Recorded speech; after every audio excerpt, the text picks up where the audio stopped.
Last week we began our orientation on Hermetic philosophy, and as the subject indicates, we must continue this orientation this evening. While it may seem that our development will be essentially historical, this is not the full intent of our present approach. Actually, history in this case is rich with overtones and implications of dynamic philosophical importance. We are not interested merely in digging into the past for the sake of unearthing the intellectual artifacts of our ancestors. We are, however, mindful of the living content of things, which is timeless and has continuing vitality for us. I had a letter through the mail today, a very highly confused person. This person would not have been confused had they possessed any adequate integration around the essential substance of the beliefs with which they were concerned. The living person today, in the search for his own believing, finds it very important to defend values and to protect himself against the superficial attitudes and false interpretations which are so common in relation to great systems of religion and philosophy. We have to have a certain amount of factual background.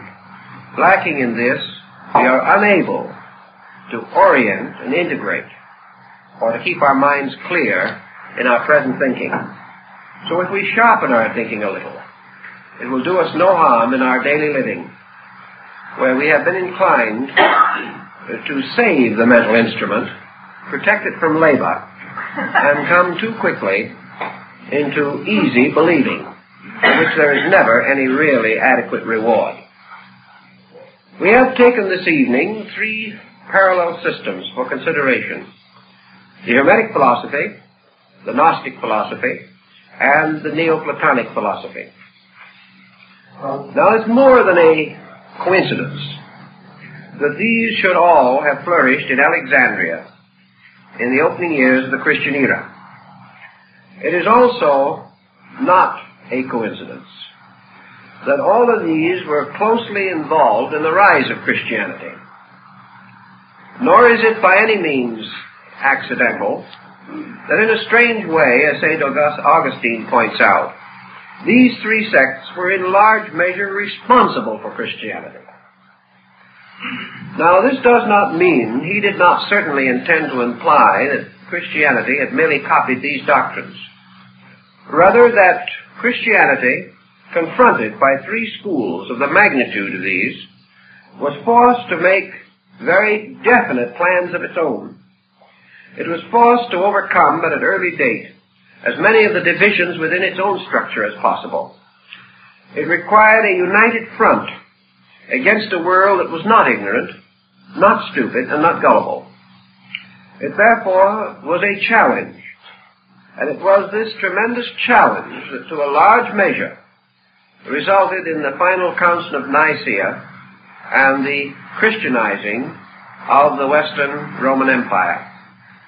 Had it not been for these sects, it is very likely that Christianity might have dissolved in its own internal discords. But confronted by these large enemies, it gathered its resources, defined its position ever more clearly, and finally came to a condition of ascendancy. Thus they formed the adversary, which sharpened the wits of the early Christian fathers and caused them to give much more scholarly attention to their own doctrines than might have been their original inclination. So we have these 3 schools, and the order of them we should also consider. For antiquity, the Hermetic philosophy was probably slightly the elder. In other words, it probably arose slightly earlier than Christianity, 100, 200 years, possibly 300. It also extended downward through the Christian era and down to the 4th or 5th centuries A.D. The second in historical descent was Gnosticism. which belongs to the first Christian century primarily. It arose probably not later than AD 30 and continued to exercise a considerable influence down also to the 5th century AD. The third of this group was Neoplatonism, which probably arose in the latter part of the 2nd and probably somewhat in the early part of the 3rd century AD, and continued to exercise considerable influence until the 5th century. Thus, these three organizations coexisted with the early Christian development. And by the nature of their teachings, this coexistence was again more than coincidental. For when we study these three systems, we observe marked parallels among themselves and to Christianity. The question as to who borrowed from who has always been a moot one, and we will not even attempt to explain and interpret it. We can only say that these persons lived together, that they lived in speaking distance of each other, and that they were united by a common tongue. We know, for example, that St. Augustine was highly conversant with Neoplatonism, and apparently did not hold it in essential disregard, although he publicly criticized it on some occasions. Actually, a large part of his own philosophy was certainly influenced by Neoplatonic thought. Trying to analyze the structure of these three non-Christian groups to determine their essential keynote, what was the essential difference between them? The more you read about them, the less difference you observe, until a number of writers have practically given up in despair any effort to distinguish their essential doctrines. These doctrines are so close that they are regarded almost as identical. Actually, they are not identical, because each presents a particular perspective about something in which they all have a common interest. The principal foundation of the Hermetic arts must be regarded as scientific. Hermetism, or Hermetic philosophy, was a science. And as it developed strongly along scientific lines until in the Middle Ages, Hermetic philosophy became the synonym of chemistry. It was based upon a series of exact procedures. It was mathematical, and it made very little use of factors beyond the comprehension of the average person, although it did have certain abstract teachings. These abstract teachings, like Buddhism and Confucianism, were rooted in natural phenomena. They were rooted in familiar things, in common everyday occurrences. In this, the Hermetic school borrowed considerably from the Egyptian. For while the Egyptian had a very deep mysticism, his mysticism was always clothed in the familiar forms of natural phenomena.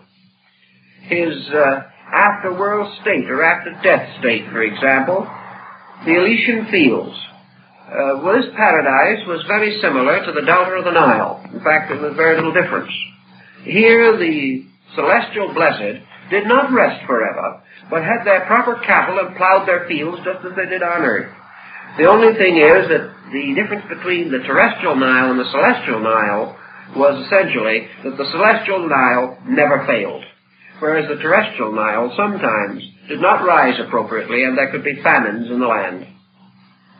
But the heavenly streams, sustained and protected by the gods, meant forever that there would be prosperity in the blessed world, and that everyone would have enough to eat, everyone would enjoy the advantages of good living. Now, there's no doubt that the Egyptian priests and philosophers went beyond this point, but it is also an evident part of the daily religion of the people. And Hermetic philosophy has a relation to this. It also went far beyond materialism, but it never went beyond the concept of a universal law. It never transcended the idea that divine procedures were mathematical, that cause and effect were inevitable, that the progress of the human being came through the mastery of certain sciences, and that, of course, the science of sciences was that of life itself. Therefore, Hermetic philosophy emphasized life as an exact science, a science of human generation and regeneration. a science of human perfection, and the Hermetists believed and affirmed that the keys to this science, like the advanced formulas of mathematics, were reserved to certain persons who advanced themselves in these subjects and had become entitled to receive the great instruction. Thus, everything moved forward on a very orderly procedure. The Hermetic school was a kind of university in which the students advanced from grade to grade according to their abilities. This was a strong point in favor of the school, but also the secret of its ultimate dissolution. The average human being, having reached mature years, does not want to go to school. He does not want a way of life that is dominated by a procedure of constant learning. He feels when he has reached a certain degree of intelligence that he should go out and enjoy himself. Therefore, the Hermetic science was essentially restricted to those of scientific instinct, not necessarily of scientific attainment, but individuals who like to approach life as an exact problem, a mystery to be solved by the instruments of science. And we must not overlook the fact that the instruments of science available in those days were better than we believe or generally accept. We were not living in as dark a time as the modern historian would depict. The Hermetic philosopher had many instruments. He had already received the great arts and sciences of Greece and Egypt. He was already a master of liberal arts. He already had many instruments by means of which he could attain his end. But there was something much to recall to us the great architects of the ancient world in the Hermetic school. These architects fashioned magnificent structures. And Hermetic philosophy was a concept of a magnificent structure built according to laws, built like a vast college or a school of life from which no one could graduate without attaining perfection, a school that challenged the person from the cradle to the grave, a school in which he must continue to learn till the day he died.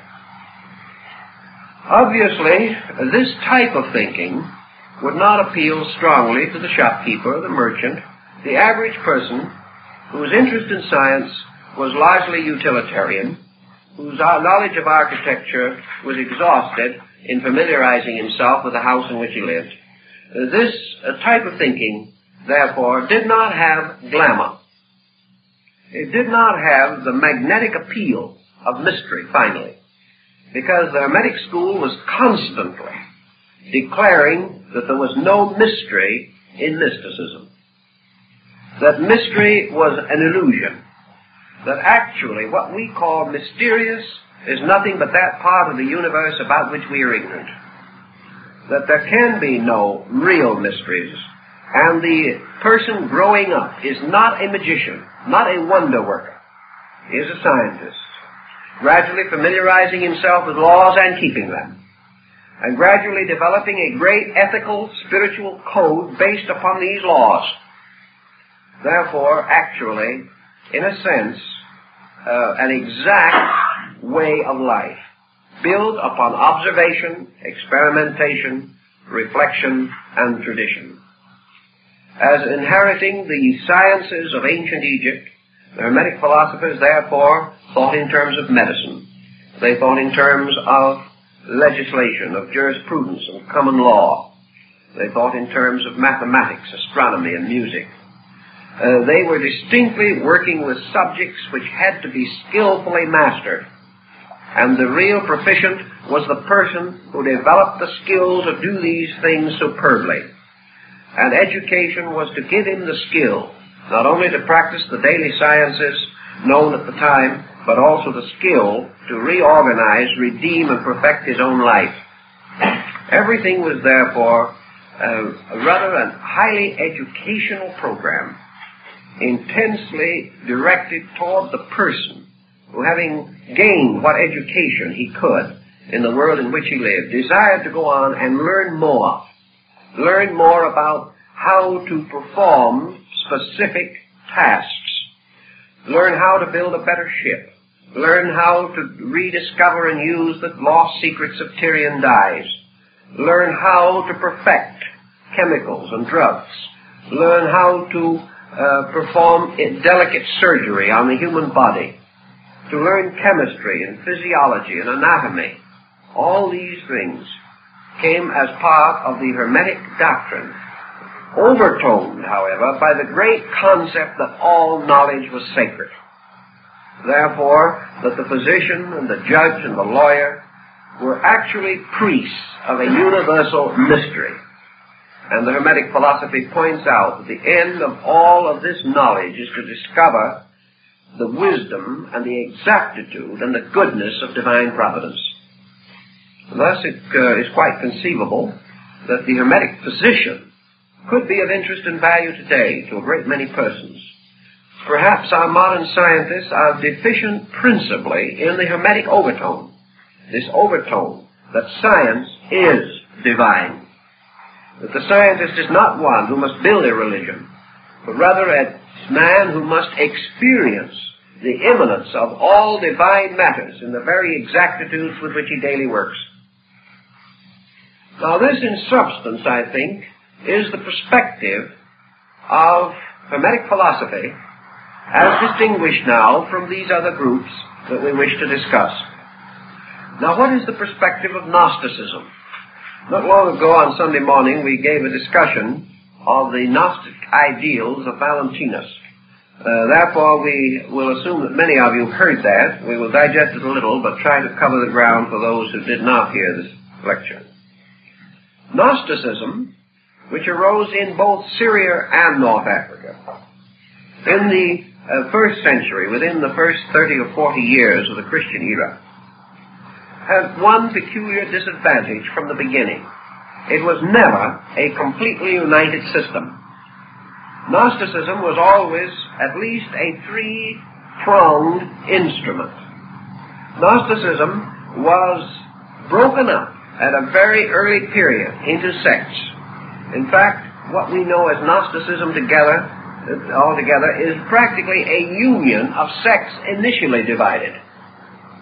Thus, instead of having a system strong around a central core or a central teacher or a central leader, we have a dozen or more groups with various backgrounds and various religious doctrines with which they were attempting to create the Gnostic position.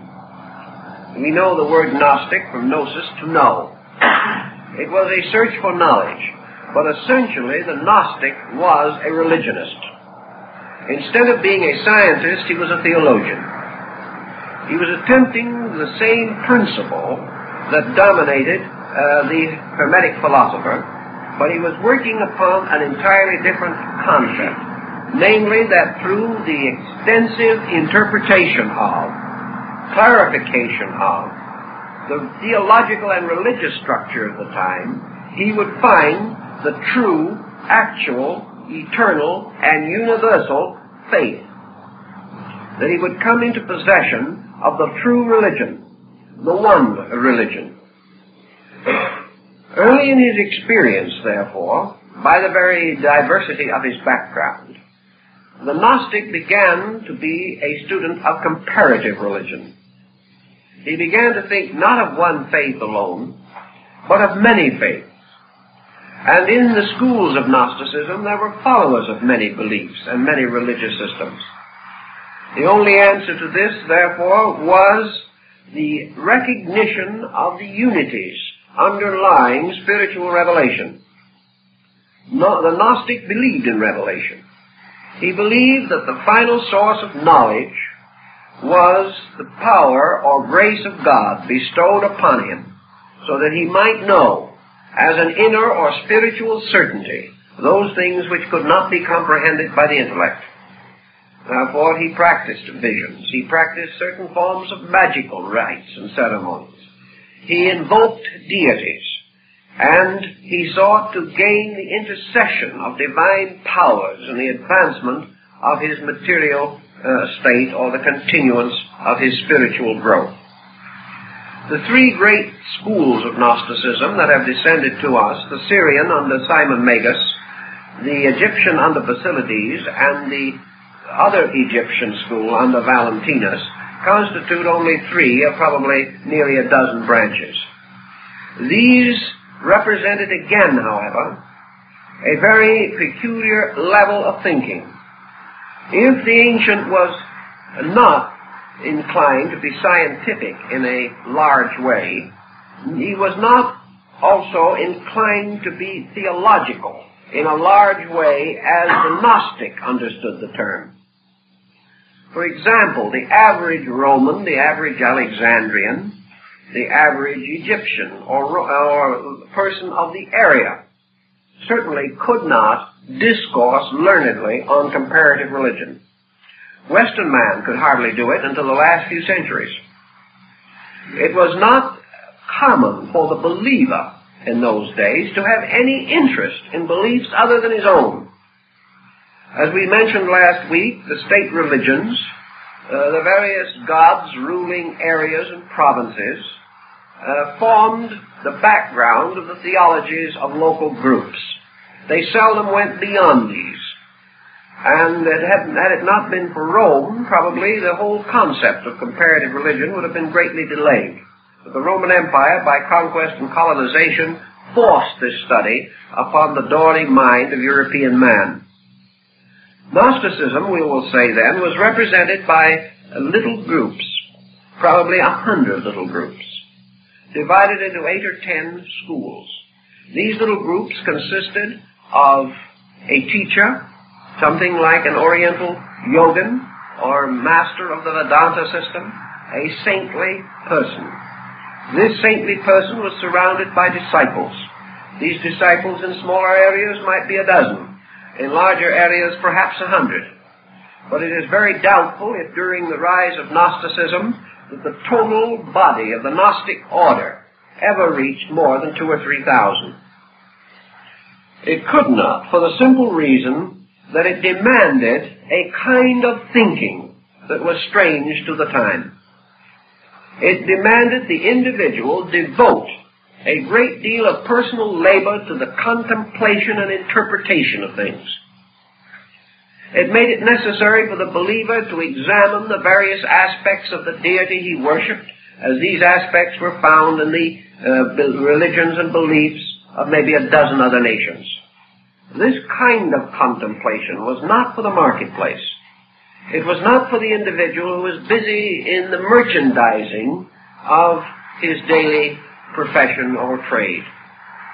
Thus the Gnostics almost immediately became ascetics, wandered into the wilderness, separated themselves largely from the communion of other persons of other interests. They were content to be devout, content to contemplate and to meditate, to pray and to examine the secrets of religion as they understood these secrets. Naturally, under this pattern, they did not have the staying power, because they could not touch the popular mind. They could not touch the majority of people. It's probable that even in their own day, the Gnostics were regarded as mysterious, as being persons set apart, strange, perhaps even mad. Their thinking was not in the terms of prevailing orthodoxy. The Syrian Gnostics had trouble with the Orthodox Jewish religion. Later, the Christian Gnostics had trouble with Christianity. The one link between the Gnostics and Christianity that remained strong for a considerable period of time was the link of the teachings of St. Paul. The Paulian group was very close to the Gnosis, and many of the Gnostic teachers quoted St. Paul as being the outstanding example of the teacher of their time relating to the mystery of Christianity. Now, the Gnosis moved toward Christianity, and Christianity certainly enveloped phases of the Gnosis. But there was always a conflict there that could not be completely reconciled. The nearest point of reconciliation being in the works of Paul. In Gnosticism, for example, the principle of redemption was an eternal principle, ever functioning. The principle of redemption in Gnosticism was unhistorical. It was known to the first man, and it would be known to the last man, because redemption was an attribute of eternal deity itself.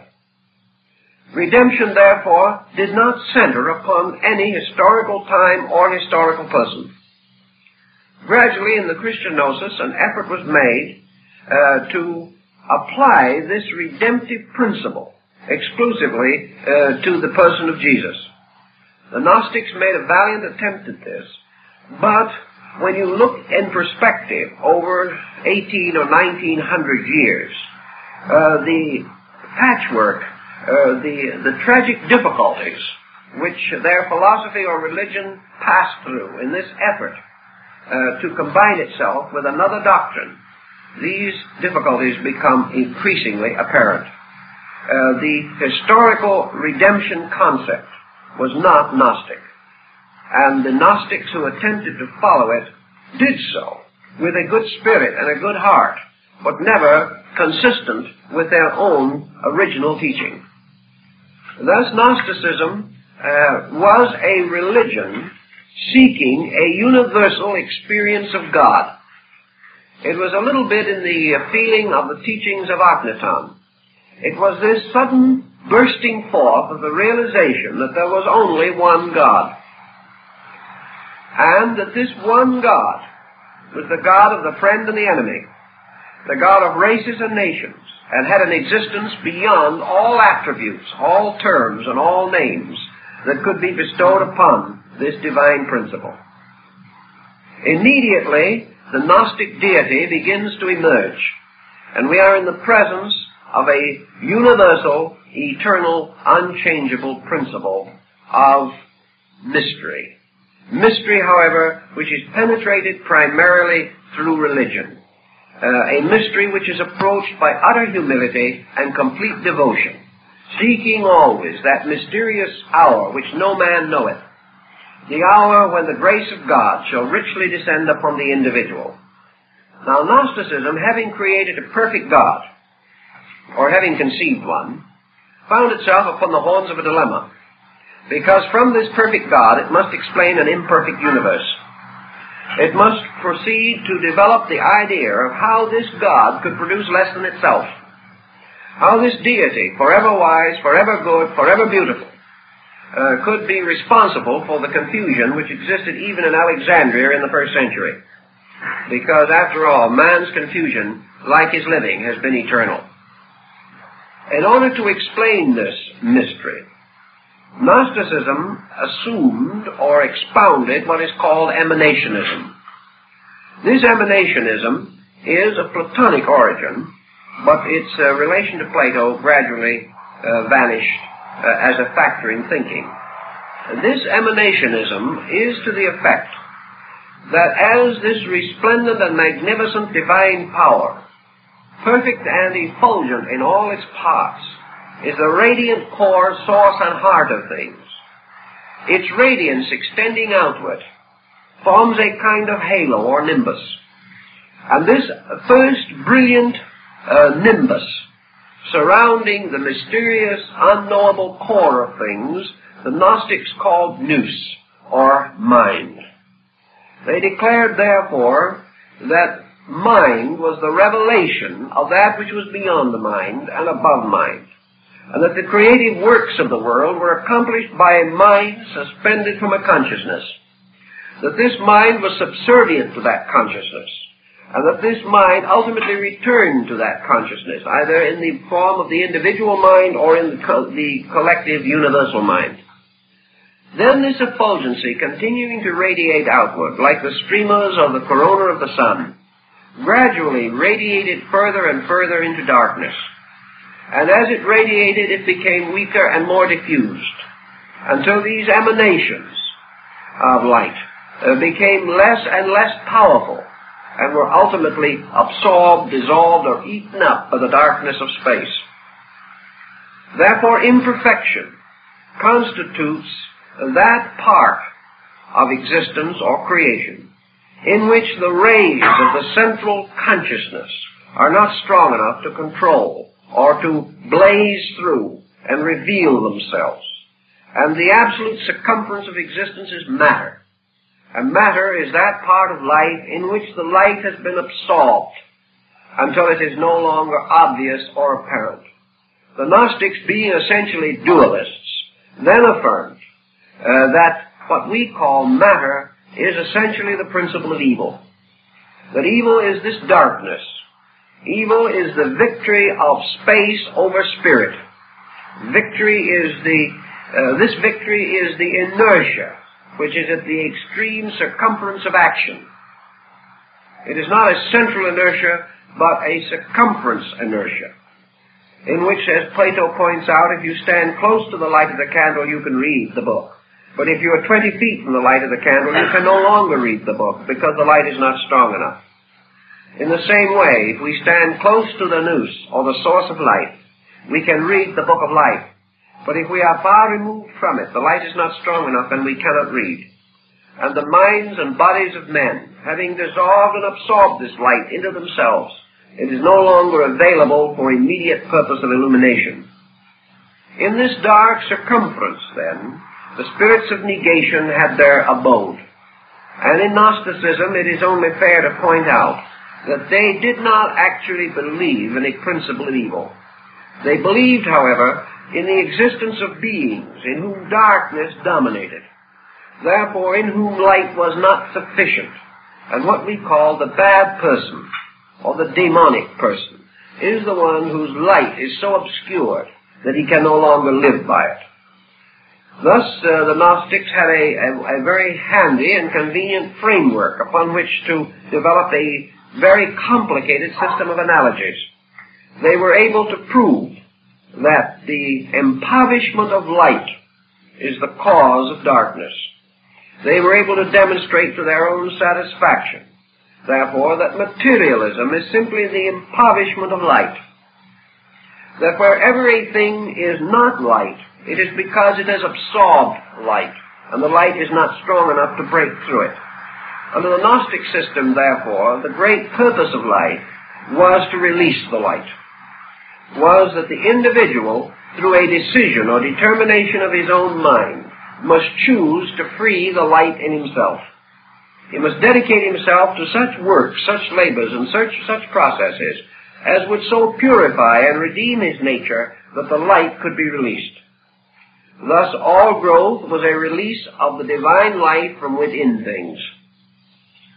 This concept was also derived from Plato, but the Gnostics developed it into their very complicated eonology, in which they conceived of man gradually, by various disciplines, refining himself, choosing to separate himself from darkness, choosing to overcome the ignorance, which was the opacity of himself, so that the light within him could shine through, and that he could release the imprisoned light, so that this light could return to the source of light, the divine aeons from which it came.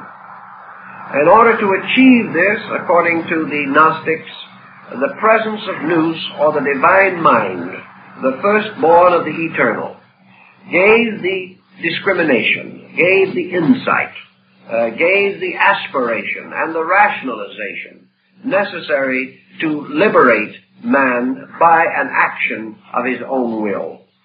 By means of mind, man is therefore forever at the gate of liberation. The Gnostic, however, was not optimistic enough to overlook the fact that mind could also be a destroying power. He therefore recognized a divine mind in the likeness of the eternal Father, and a mortal mind in the likeness of the darkness, and that the mind of man accepting darkness was deluded by his own acceptance, but the mind of man yearning toward the light was liberated by his own yearning. Beneath this process, the mind was an instrument, but the primary end was a spiritual release, the restoration of a true spiritual state. And mind was therefore sacrificed to the liberation of pure consciousness by a voluntary purpose. And the achievement of this purification actually represented a series of Gnostic baptisms the individual was required to practice the highest form of religious conviction from the earliest time of his association with the order until through renunciation, regeneration, prayer, meditation, contemplation, and through the total sacrifice of all worldliness, his truly spiritual nature might be released from the cravings of his lower nature, and the light within him could shine through a purified body. Purification in Gnosticism was to be attained by the practice of the spiritual way of life, the individual becoming no longer dominated by or bound to matter, verged away from it, and toward the light from which he came. It is quite an elaborate system, but I think the essential principle of it lies in this dualism and the fact that consciousness imprisoned in every living thing is the redeemer of that thing, and that this redemption must result from man making a voluntary dedication of his total existence to the service of this consciousness within him. If he did so, then he was truly upon the way of gnosis. And this way was a series of mystical expansions, dominated almost totally by theological concepts, principles, and doctrines. Now, the third of our systems, which we want to contemplate for the moment, is Neoplatonism. And Neoplatonism in this triad certainly plays the part of philosophy. Neoplatonism was Platonic philosophy plus the experience of man for 500 years or 600 years after the death of Plato. As we have noted in the previous discussion, the world of the 1st and 2nd centuries A.D. was a very confused world, a world of disillusionments and despairs, a world in which rationality, in the form of a great system of thought, was not sufficient in itself to meet the needs of a large group of persons. Those by nature philosophical, those who like to contemplate the great ethical structures of life, stood in desperate need of a restoration of ethics. And this restoration of ethics, as is usually the case in a corrupt or decadent era, included a more or less violent revulsion against the abuses which then dominated the practices of society and also of education, culture, and the sciences. The Neoplatonists were working with the principle of wisdom. They were elevating not the mind, but something beyond and superior to the mind, to first place in the contemplation of reality.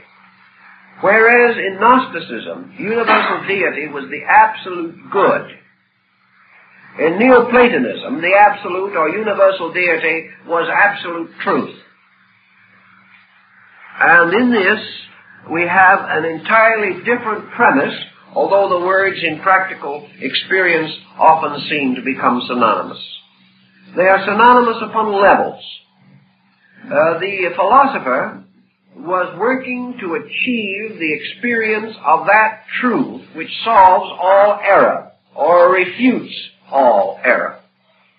He assumed, therefore, the existence in space of a quality known as truth. He was perfectly willing to assume that this truth was an attribute of deity. But in some way, the Neoplatonic concept of deity was this all-truthfulness. And he would say that if a thing is all-truthful, it is also all-good. Therefore, a thing that is truthful is good, whereas the Gnostic might have reversed it from the religious position and said, a thing that is good must be truthful. It was a different approach with the postulation of a different end. The mystic of the Gnostic school, seeking this end which is the all-embracing love of God, whereas the Neoplatonists sought that end as the all-embracing understanding by means of which he himself might experience the state of total truth. Now, he sought truth not from the selfish intellectual desire, as Plotinus very clearly points out. He did not wish to be assumed to know more than other men. He was not of the type who wanted to get up and say, "This is the truth." His truth was beyond articulation, in word or even in thought. His truth approached a mystical experience in itself. But whereas one had the infinite believing of the Gnostic, the other had the strange desire to believe through knowing, that the individual could never be sure till he knows. Therefore, the development of the power to know, until this knowledge revealed all things knowable and all things necessary, represented largely the Neoplatonic position. Neoplatonism arose then as an effort to link the philosophy of Plato with the need for a spiritual, emotional experience of truth. This experience of truth could not be merely the transference of information. No individual could say to another man confidentially, "This is the truth." Even if it was so, and even if the statement was true, there could be no communication of truth apart from a dynamic experience which involved the immediate sense of internal knowing on the part of the person to whom the so-called truth was communicated. Truth could never be anything worldly. It could never be the truth about planets or comets or the tides or the seasons. This truth had to be the all truth, which was man's experience of the true discovery of his relationship to everything that exists, including himself. And in order to have this experience, he must also have the full experience of the wonderful world structure to which he was intimately related. He must not only think of God and about God, he must think with God. So Neoplatonism was this search for truthful thinking, thinking with the mind of God. Thus, as the Hermetic philosophers might have assumed God to be absolute law, and the Gnostic school absolute good or absolute virtue, so in the Neoplatonic school, God was the continuous state of absolute knowing. God knows all things. God is a state of eternal knowing without center or circumference. That which knows all things notes also the sparrow's fall.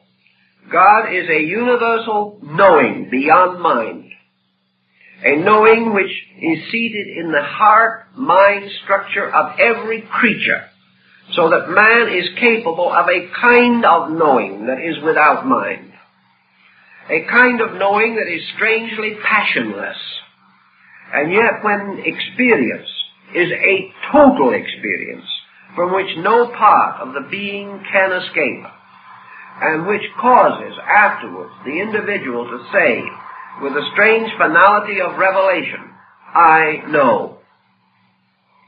Yet this same person could not say what he knows, because his knowledge is not of things, but of the eternal value which lies beneath all things.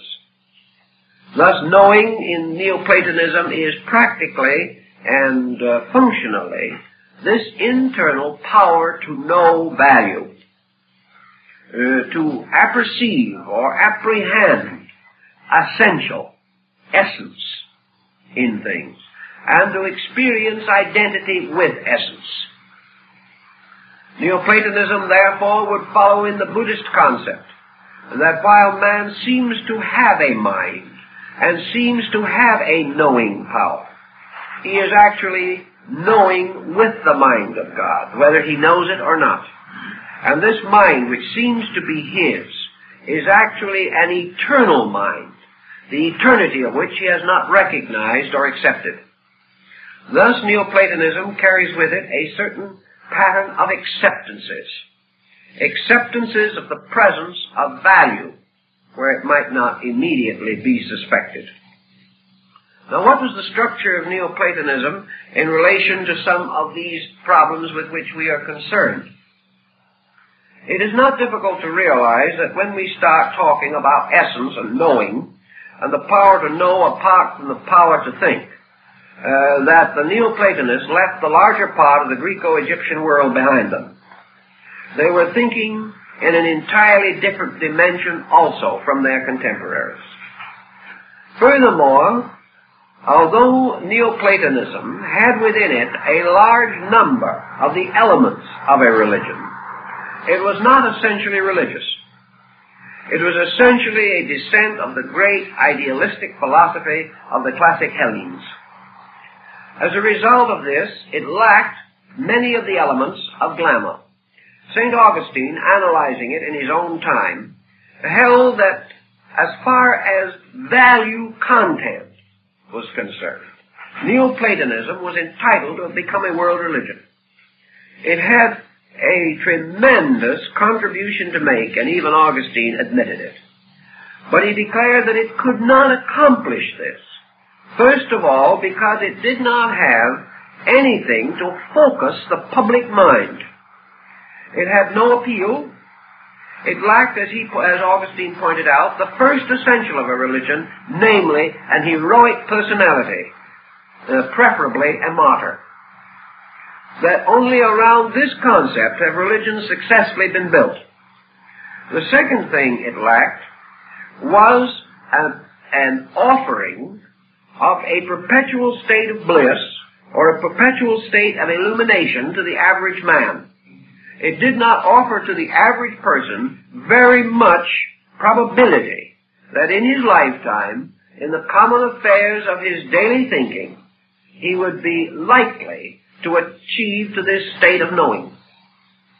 It must again be reserved for the person who is willing to dedicate his life, his resources, his time, everything that he has, to the prodigious examination of himself and of his universe, and the contemplation of internal wealth, the wealth of idea, the pure wealth of contemplative induction.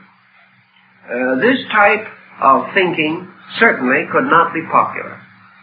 Also, again, not only was Neoplatonism a minority group, but it drew around itself only a limited number of scholars, most of them not glamorous, very few of them understood, and all of them inclined to express their ideas on so abstract a level of dissertation or of oration or of writing such as the Aeneads of Proclus or Plotinus, that they simply were not comprehensible to the average person.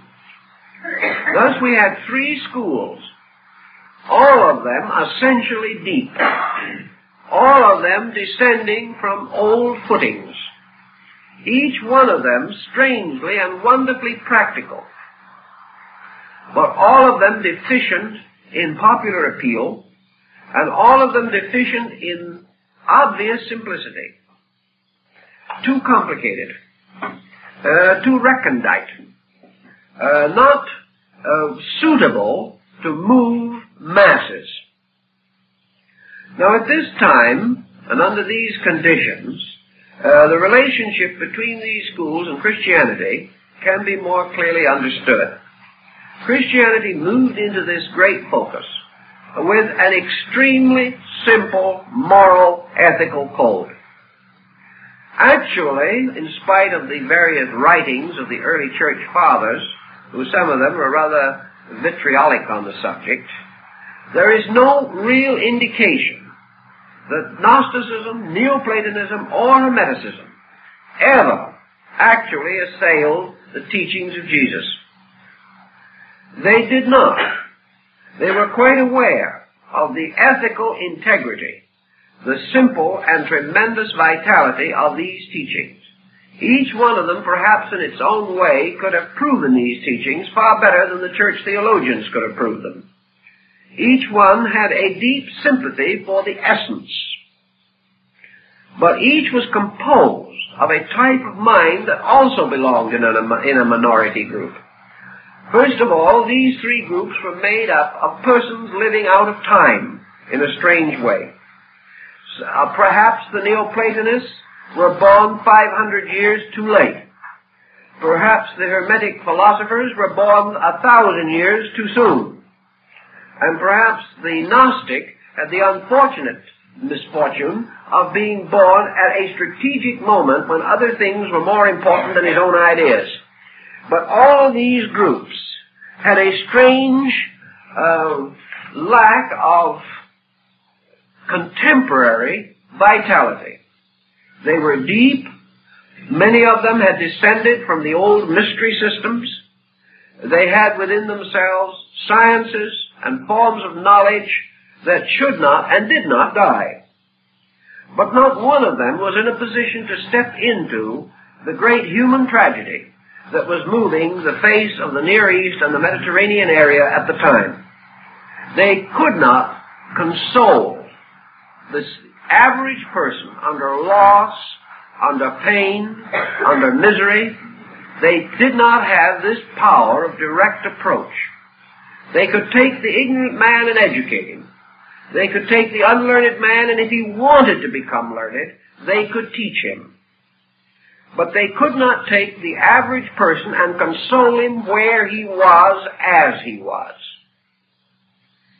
And because of these situations, the groups fell into a minority relationship to the rising power of Christianity, which had a tremendous appeal to a very large group of persons under misfortune, who wished consolation, who wanted something upon which to build hope and faith immediately, something to sustain them in a very heavy crisis.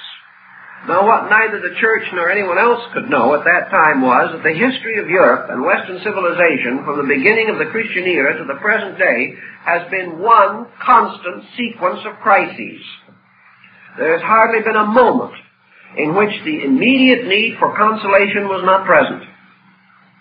Thus, the old scholarly motions fell further and further back, away from the popular mind. And one by one, these older groups, or their descendants, lost popular interest. And we can say that this situation repeated itself continuously throughout history. There have always been Gnostics and Hermetists and Neoplatonists. There are today. There are always those persons who, by endowments of one kind or another, are moved into a contemplative relationship with life. There are also others whose nature is such that they are in constant need of the consoling presence of an extremely simple, direct hope. Now, what is the essential reason for this difference? Is it because some people are more sophisticated than others? Is it because some individuals like to be intellectual? Is it that some individuals pose as scientists, and that others still perhaps wish to gain distinction as philosophers? I do not think it is this at all, or any of these factors. They may exist, but I think they exist only as isolated incidents. The difference lies in the psychic integration of the being himself.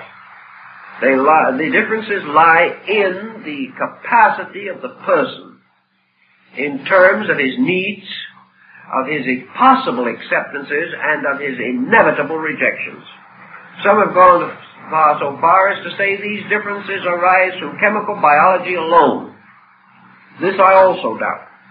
But there is no doubt that there is a psychological chemistry in man, and that this chemistry produces different types of persons, due to their own backgrounds, due perhaps, if we believe in rebirth, to earlier existences and previous experiences. But in any event, they are not the same. There will always be, and always has been, a limited group that will think gnosis, regardless. There is a limited group that will think in terms of Hermetism. There is a limited group that will think in terms of Neoplatonism. They simply have these natural instincts. They cannot go against them. For no man can accept that which goes against something within himself. And the differences lie there. And the demarcations and segregations of values lie within the individual. And for that reason, there will always be majority religions and there will be minority faiths. The thing that we can hope is that they do not have to remain forever in antagonistic relationship to each other. That they can be recognized as complementary and not regarded as separating man from man. Actually, in the case of the three we are discussing, they could undoubtedly have contributed much had they been able to unite around the core of the practical Christian need. They probably could have saved Europe the Dark Ages. But because of the lack of sympathy between groups, and because those who do not understand must always be impatient of that which they do not understand, lack of understanding ran instantly into misunderstanding, and this in turn led inevitably to conflict. The conflict was one-sided from the beginning, because the number of persons involved and the public appeal was so different that none of these minority groups ever really had a chance. They could not compete. They could not actually survive as such. But we also have to realize that leaders, regardless of what they lead, must of themselves also have attributes of leadership. And in the background of Christianity, there were a number of persons, Christian by conviction and conversion, and yet by nature and mind, scientists. Abstract intellectual powers certainly dip deeply into Neoplatonism and into Gnosticism. And as a result of this, the church itself gradually passed into a schismatic state in which the heresies began to appear. These heresies resulting very largely from the intellectual individuality of leaders, which continued to beset the faith even after these other organizations no longer presented a challenge. Actually, therefore, we must recognize that these three great systems, and several others, to lesser degree, have influenced the rise of Christianity. They have influenced its doctrines. And as we have said, the uniting of the Christian front against these non-Christian movements hastened the rise of hierarchical Christianity. That is, the rise of a strong central church government, capable of clearly stating its own convictions. And this in turn called up the councils, the various gatherings, the synods, and the assemblies in which the great ecclesiastical principles were variously debated until gradually the Christianity that we know took form and appeared. Now, if we have these patterns a little bit familiar to us, we can see essentially that even in our own thinking, as in those days, the individual is not united.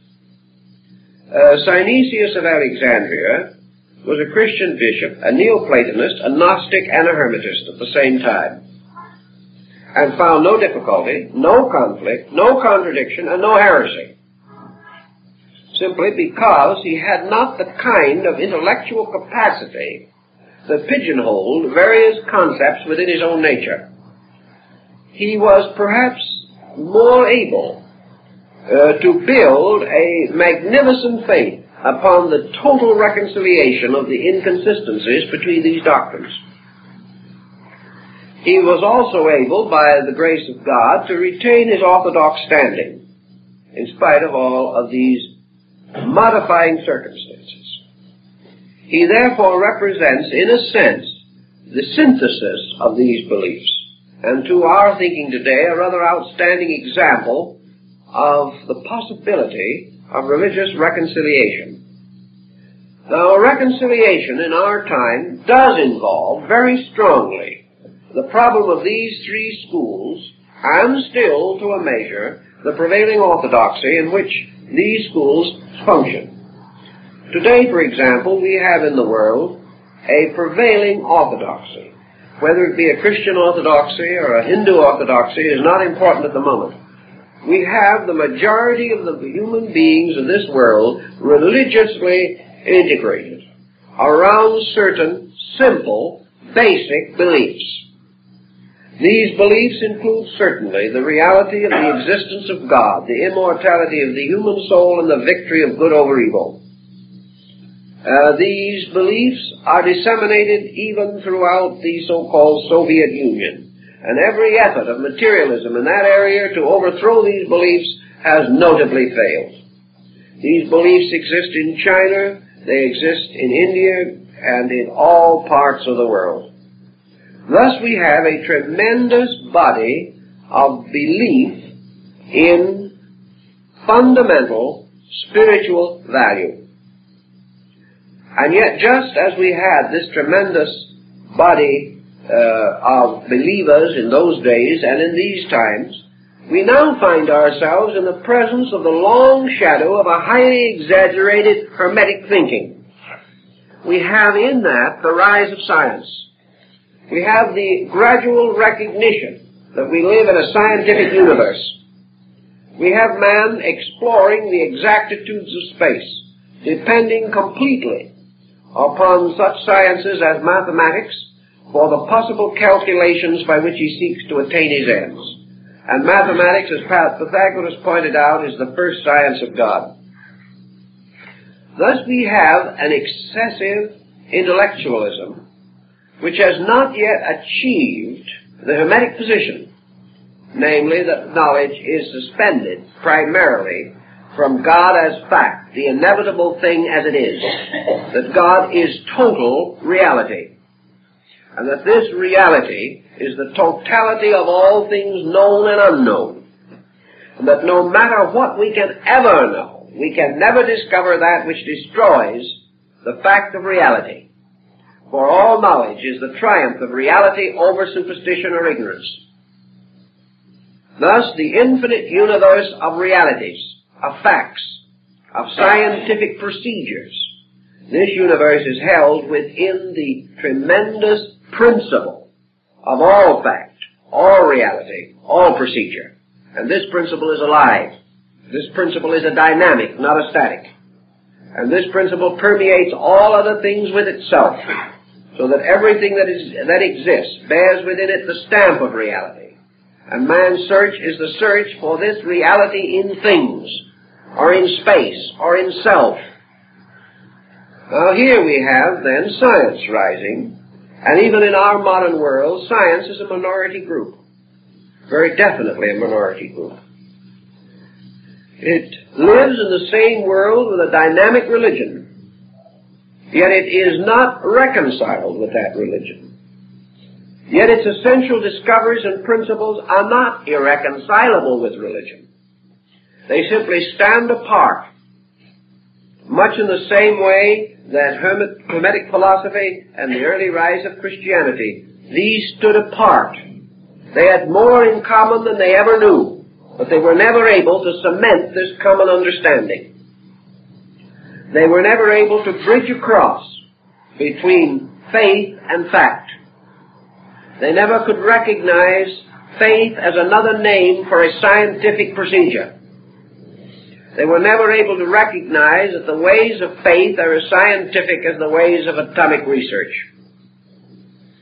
Because of this same division between two systems of thought, we are producing a generation of human beings in whose natures there are strong, irreconcilable, or at least unreconciled divisions.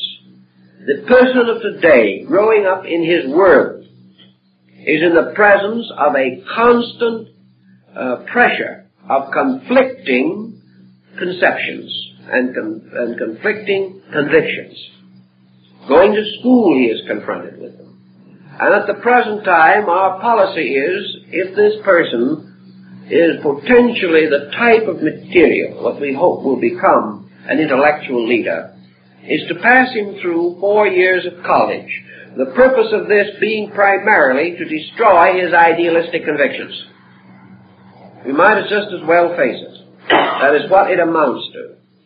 The purpose of it is to make him worship knowledge, and never to reveal to him that knowledge is merely the manifestation of the knower, and that without the universal knower there could be no universal knowledge to challenge him.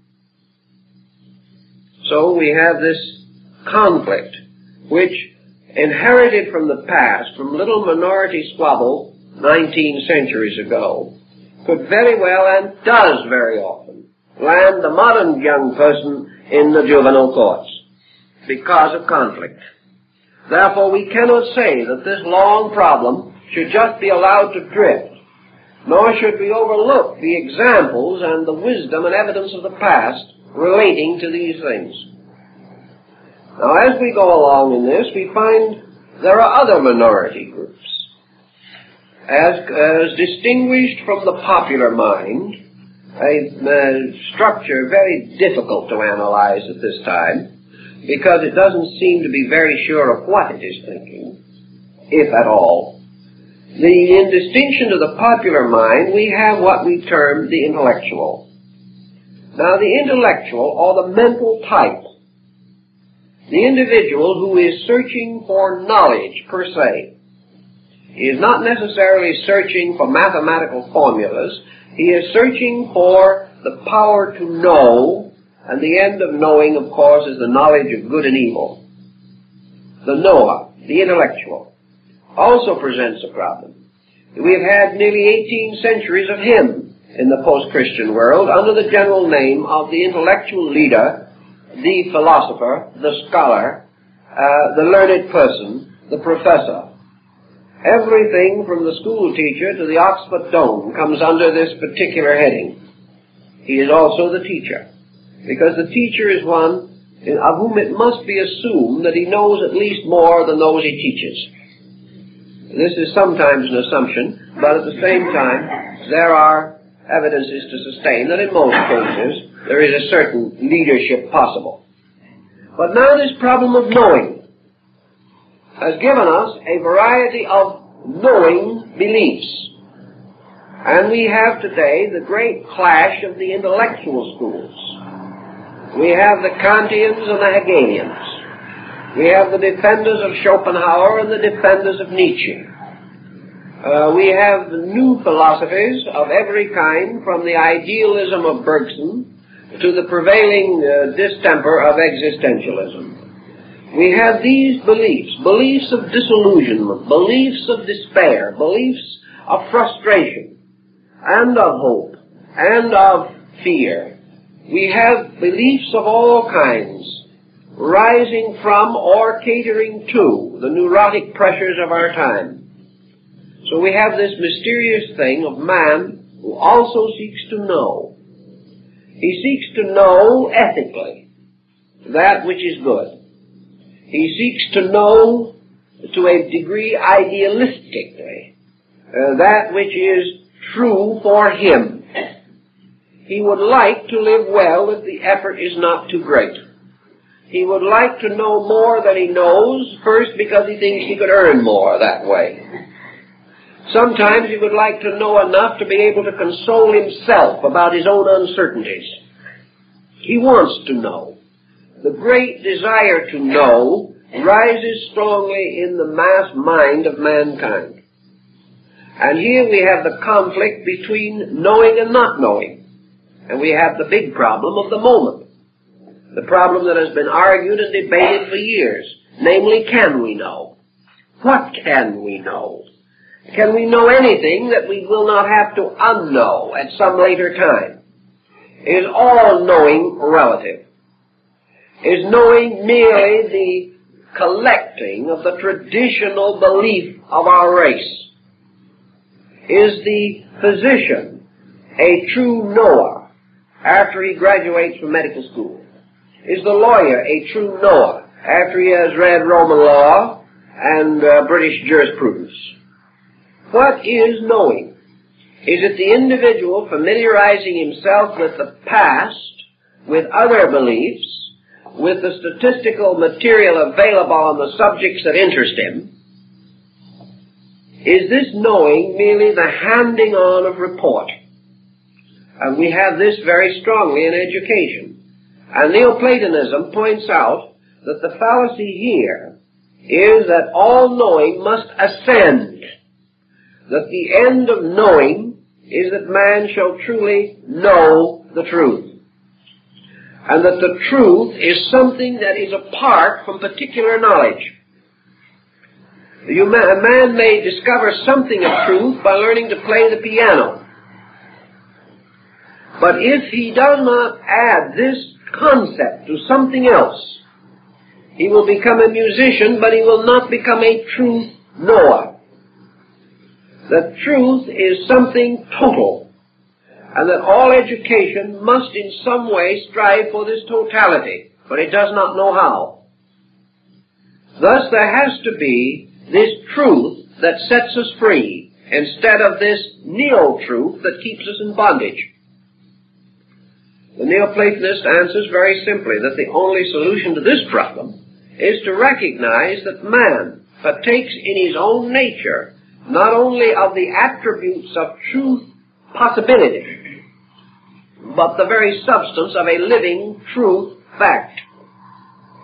That the truth resides in the innermost parts of the conscious life of man, and that the great journey of the individual is from ignorance to truth, and that truth is something supreme, something infinitely sacred, something absolutely divine, and that therefore the search for truth is essentially identical with the search for all realities with which the human being is concerned.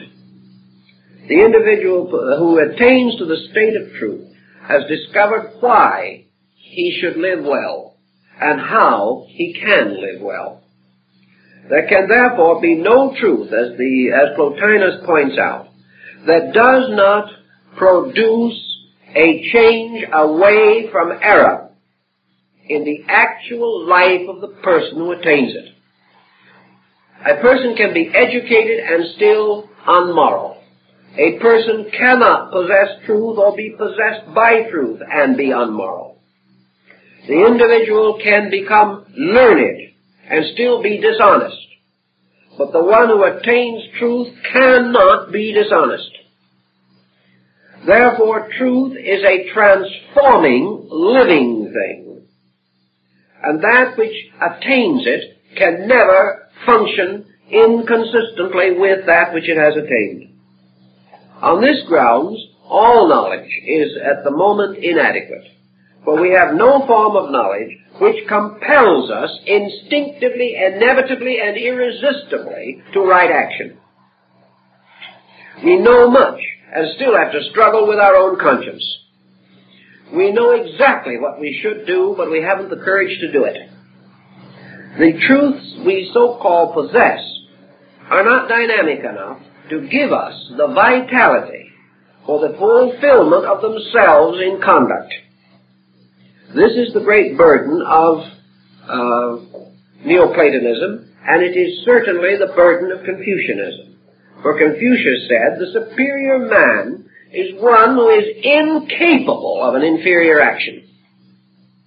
It isn't one who doesn't perform it because he knows better. It is the one who is incapable of it, because the instinct which has given him this superiority, moving from within himself, is irresistible. It is moving from the same or deeper source, or as the source or as the cause of his previous difficulty came from. He is moved from within to compromise. When truth is his, he is moved from within not to compromise, and he will always follow inward motion. And the reason why he does not do well always at the present time is because inward motion does not impel him to do well.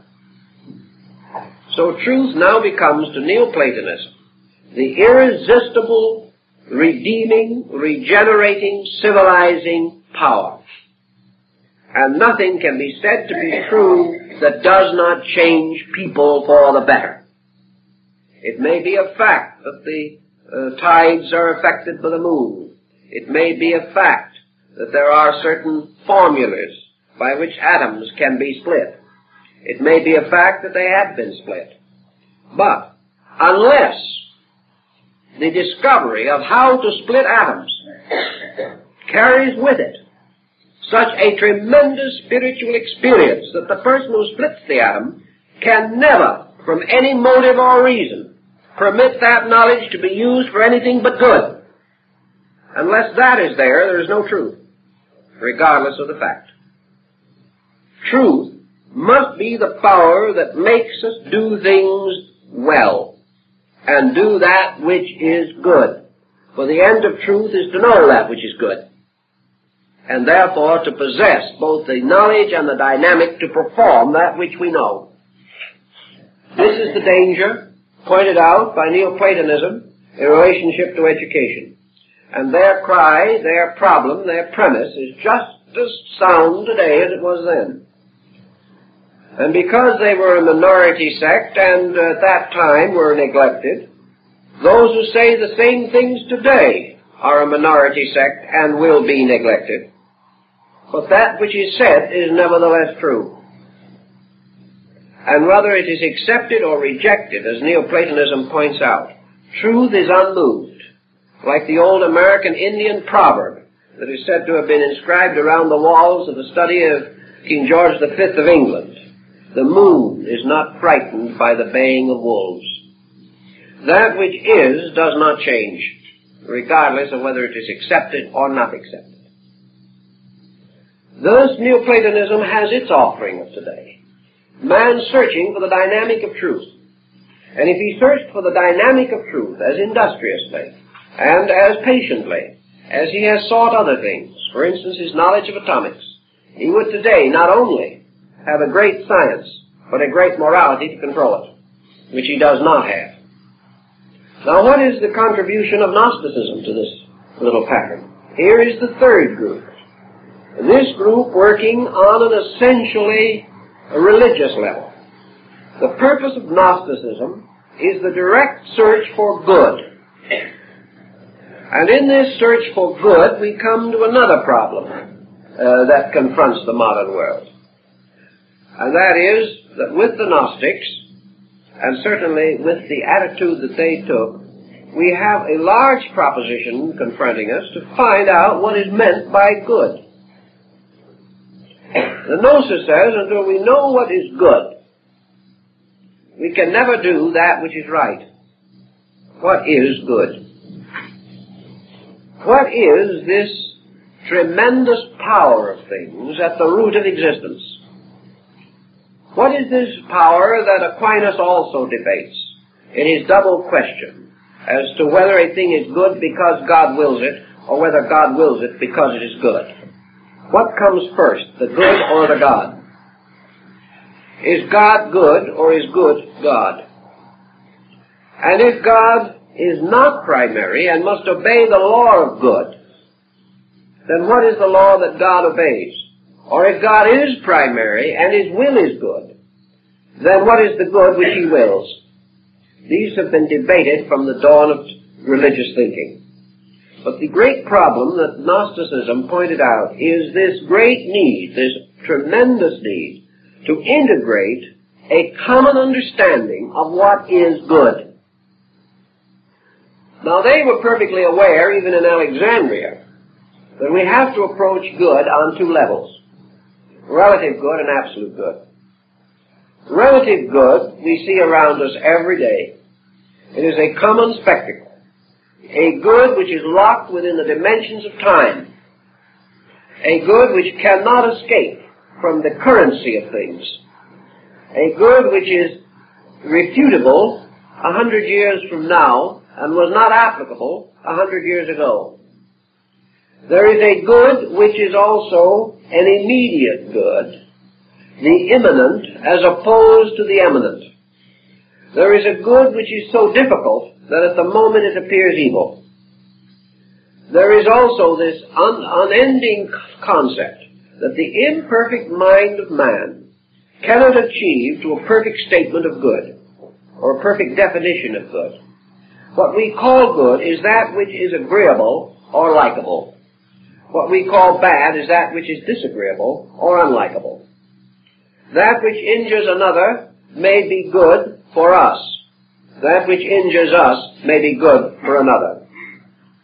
All these problems evolve around the effort of man to find the final central orientation of himself. Psychology is approaching this problem as basically as it can, but is also in a little dilemma for the reason that the psychologists cannot decide which of themselves is good. They cannot decide which of their own system certainly is best. They have therefore as yet no reconciled concept, no over-concept. Now good can be achieved on a relative basis by a court of law, which will come to justice as far as it can do so in the light of the evidence. And the good judge is the one who, weighing the evidence, gives the most honorable interpretation that he can. But that his interpretation is right, or that the evidence is true, he can never know. Thus, the Gnostic situation was the discovery of the nature of ultimate good. How is it to be done?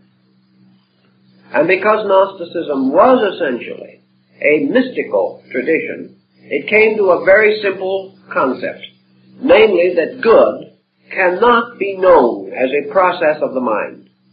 Good can only be experienced as the result of revelation. That good can only be bestowed upon man.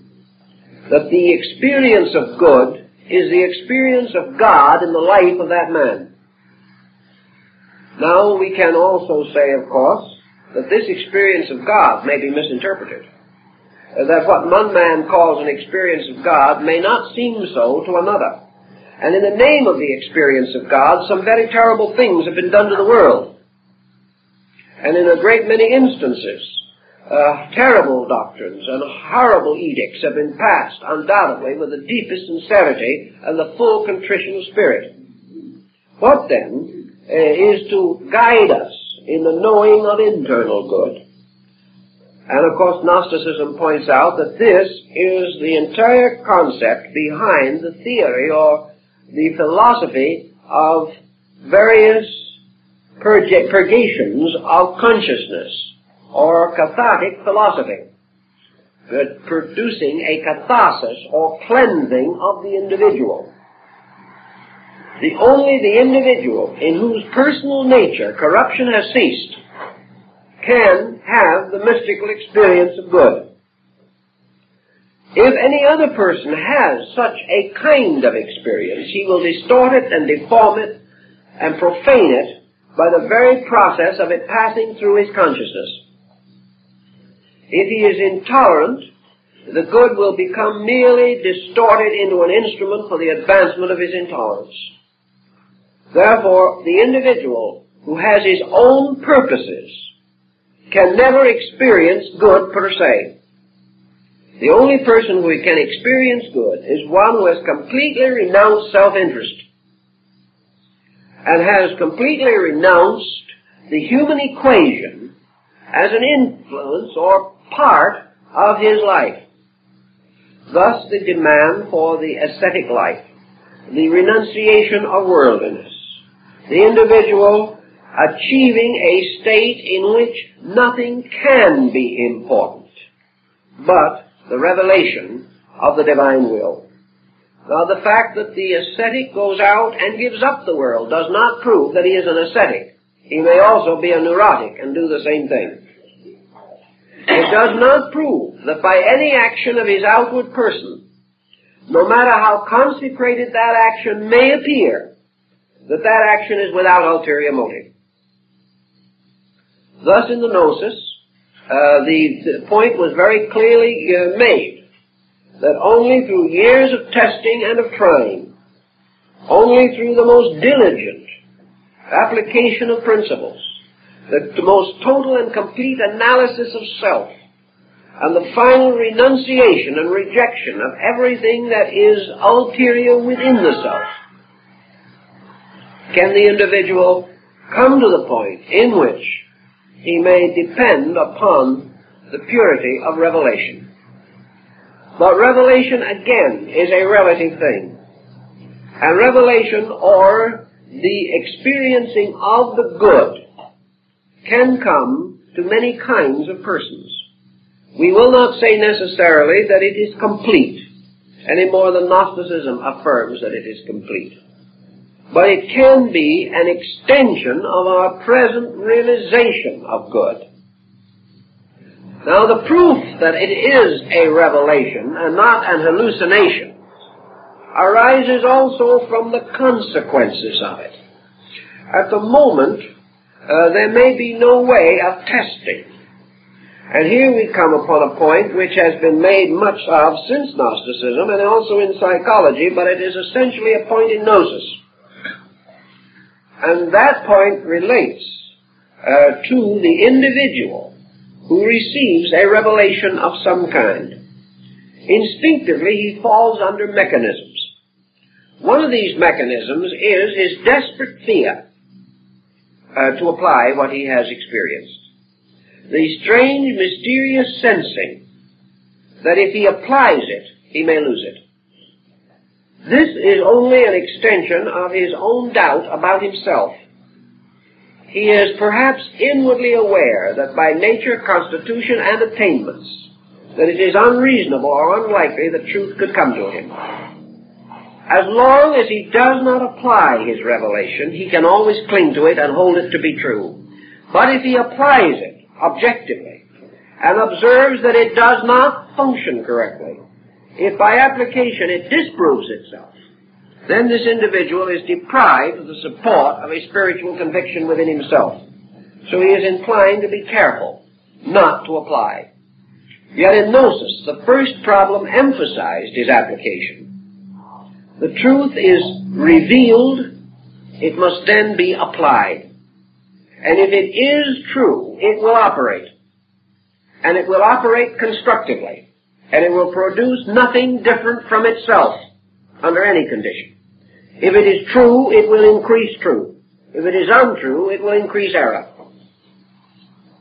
The individual, therefore, whose truth does not produce some kind of good, has no truth. In this thinking, the search for good is therefore, in a sense, the search for harmlessness. It is the search for value, which again produces within the individual a condition of integration or homogeneity of effort. And as the Gnostic Valentinus points out, the true experience of the good is most quickly tested by the fact that it produces the harmless person who is at the same time certain of his own conduct. The individual who by instinct cannot perform an action contrary to good. Revelation flowing out through the person is evidenced by a greater measure of good. And in our level of thinking, there are good things which we hope for. They may not be ultimate, but they cannot be deficient in any state superior to themselves. Therefore, we can say that kindness is not an ultimate good, that there may be good beyond it. But if that kindness is real, that ultimate good cannot be unkind, because it must not be deficient in any of the lesser forms of itself. Therefore, a kind of attitude of good which leads to cruelty of conduct cannot be good. A revelation which leads to intolerance cannot be true. Because here is an assumed greater good in violation with a common good which experience has justified. Now we can say that absolute truth might violate everything less than itself. It will not violate anything of its own nature. It can only violate that which is contrary to its own nature. A greater sense or knowing of good may elevate our discrimination about all things. But good cannot make a person destructive. And anything which can is not good.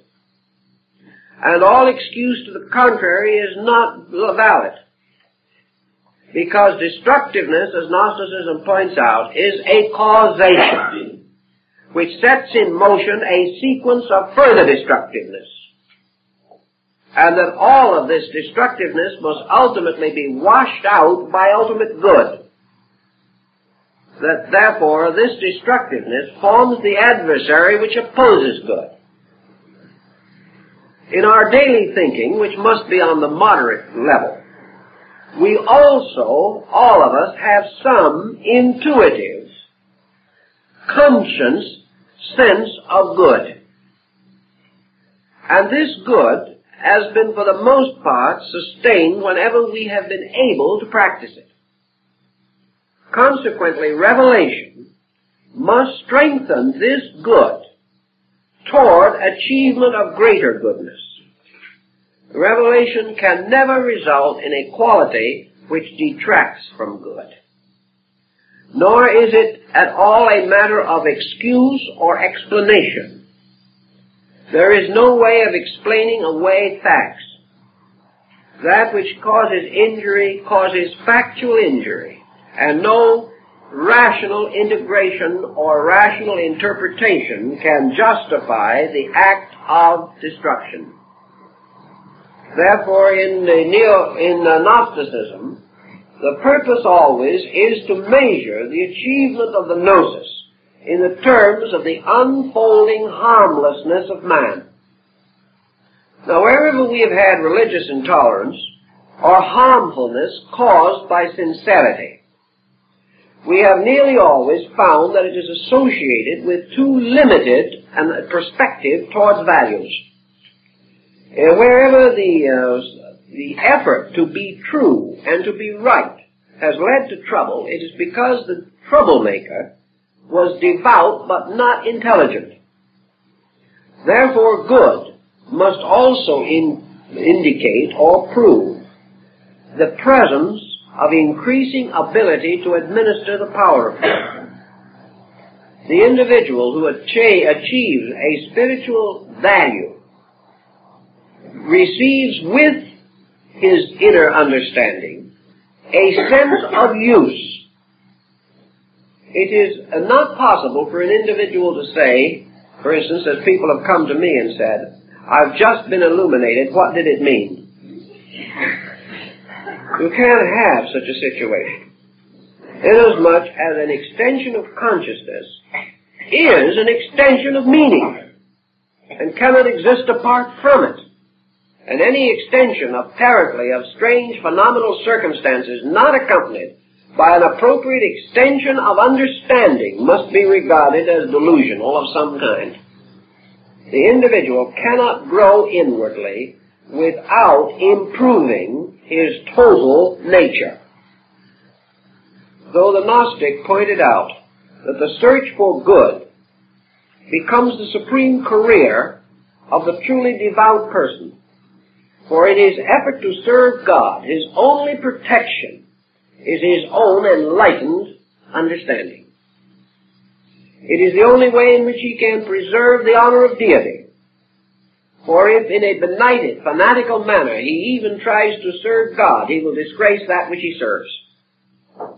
So all service involves man's growing ability to comprehend the good and to act according to the comprehension of the good which he possesses, thus opening the way for the increase of this factor within his own experience consciousness. Now here we have these patterns then, adding up to the problems of our time, coming down to us as directive, as for instance concerned with such a question as where will we all be as a civilization, as a people, 100 years from now? Not necessarily ourselves, we may not be present, but our world collectively thinking. Where will this world be if we lack directives, if we continue to have no more internal resource than we have today What will our external achievements do to us? And that was the question that the Gnostics were asking, and the Neoplatonists and the Hermetists 2,000 years ago, or nearly so. What are these directions without directive? They simply mean drifting along lines of opportunism or retrenching against immediate disaster without plan, purpose, program, or any design suitable to achieve lasting results. Now, as our primary purpose in this series is not only to compare these teachings, but to point out primarily the Hermetic position in preparation for a study of the actual Hermetic literature itself, I think we must come back now to their premise, the scientific premise, in which they reached out and actually enclosed a large part of both Gnosticism and Neoplatonism. At least the masters of the Hermetic school intertwined their teachings with those of these other schools and also with the system of Christianity. Christianity perhaps played a less important part in their thinking than the other schools for the simple reason that Christianity was an obvious thing. When you say to someone, do good to others, or be honest, or be kind, or be brotherly, you do not challenge the scientist, nor do you challenge the philosopher. If he is a person of values, he admits that this is true, regardless of what the logic behind it may be. He might be able to spend 10 years and develop the scientific explanation, but it would still only support something so obvious and so undeniable that there would be love's labor lost. There would be nothing gained by such an endeavor. Therefore, these schools sought to work with problems not quite so obvious, but which must ultimately arise in the course of growth, because in the course of growth, everything that is concealed must be revealed. And growth is the unfolding into the obvious of things not obvious. So the Hermetic school was seeking to create foundations upon which newer generations could build structures of knowing, by means of which the total program of human society could be advanced. They did not intend that these programs of knowing would ever interfere with a Sermon on the Mount or any of these essential convictions of Christian mysticism. They were simply seeking for more exact instruments of knowing in specialized fields of endeavor. Now, as we go into the alchemical phase of this, which began probably in the 6th or 7th century, and continued on down to the rise of modern chemistry, Hermetic philosophy was distinguished from the beginning by its byproducts. In addition to its principal theme, it inspired innumerable investigations. It inspired the alchemist to make all kinds of experiments in his retorts and in his laboratories. And I have seen lists of practical products that we use today that is very impressive. A very long list, hundreds of items, every one of which represented a disappointment to some alchemist. He was searching for the elixir of life or the mystery of the transmutation of metals, and he came up instead with a new formula for soap. It didn't quite work out as he intended, but he did make a valuable contribution. They locked one alchemist in a basement and fed him through a hole in the door of his cell until he was able to make gold. He never managed to make gold, but he discovered the formula for Dresden china. All kinds of things have been found by those looking for something else. And Hermetic philosophy has therefore indirectly contributed a great deal, practically all of the basic knowledge of chemistry that we possess, and hundreds of byproducts arising in early chemical research. However, the alchemist was more than this. He was searching for the one thing which must ultimately come, and he was, like most of us, sometimes sidetracked by his byproducts. He was never completely willing to stop trying, however, and even though some of his byproducts made him richer than the gold he might have fashioned, he still was searching for this other thing. He was searching for the master key to the total transformation of matter. He was convinced that what we call matter is in reality spirit in disguise. He knew from his own experiences that everything that is not spiritual is a kind of spirit, limited, blocked, or impeded in some way. Therefore, every error is some kind of a truth that we have not yet mastered. Every delusion is a fact out of focus. Every failure tells us something about a success that lies within nearer grasp because of the reverse we have passed through. Thus man, with all his humanity, and it is a broad statement covering a wide variety of attributes, man in his total humanity is God itself, with its divinity locked within this strange casement of base metals.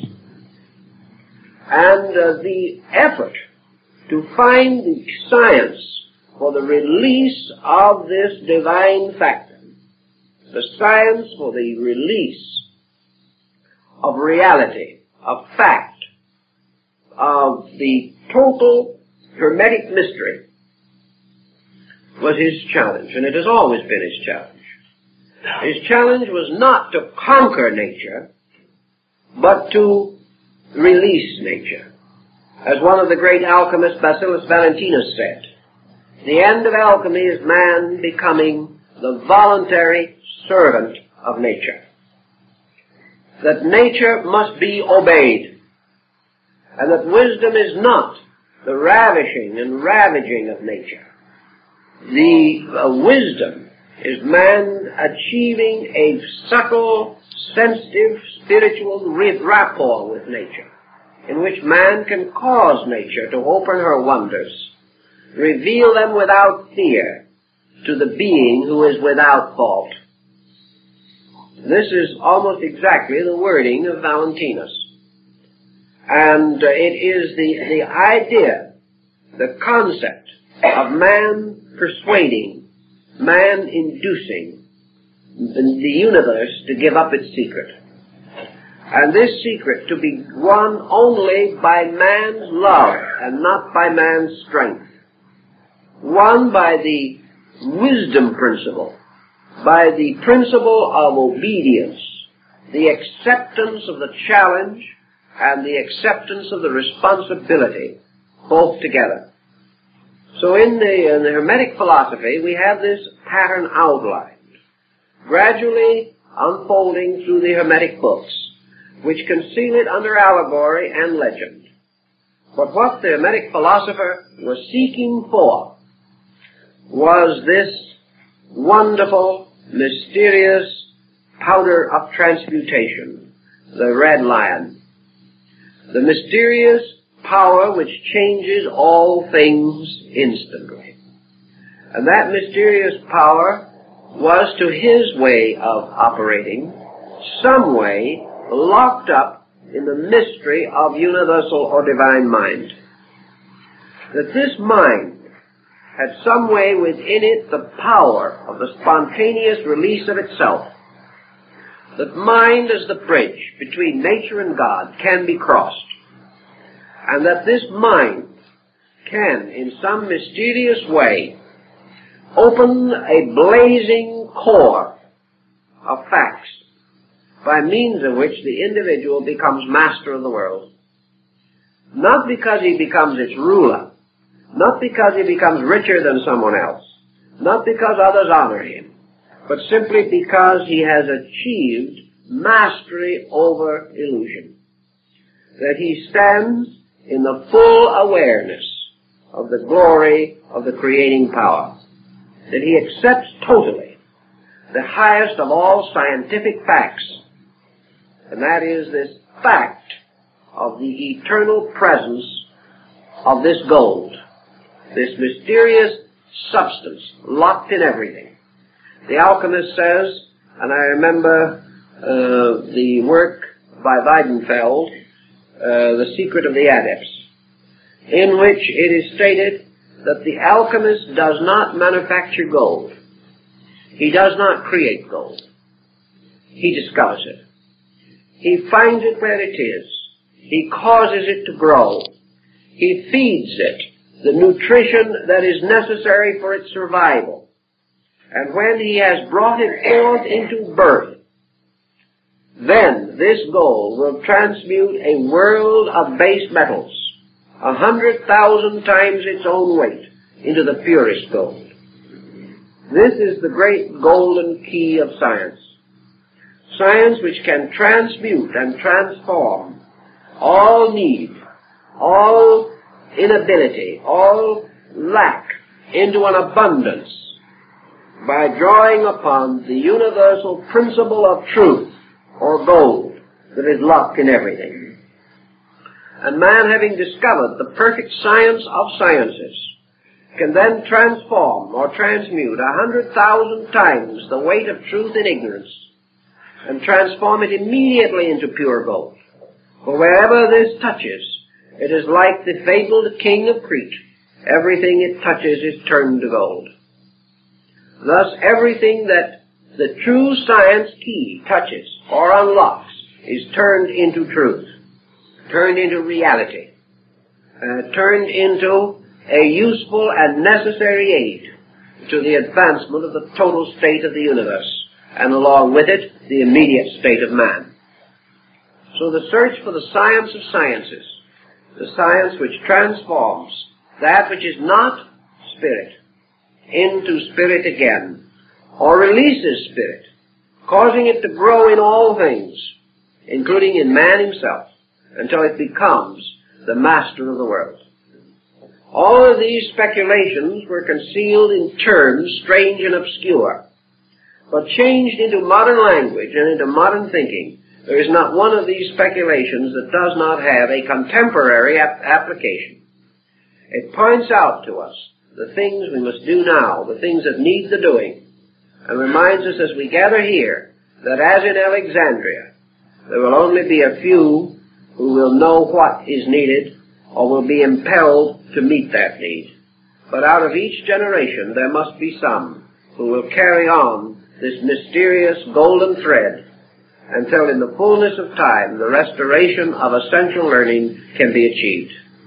Because the answer was there in the beginning, and until men accept the answer, the problems can never be solved. And in these answers that we have suggested, I think we lay a sufficient foundation to go on later with the next step of our Hermetic researches. And thank you very much.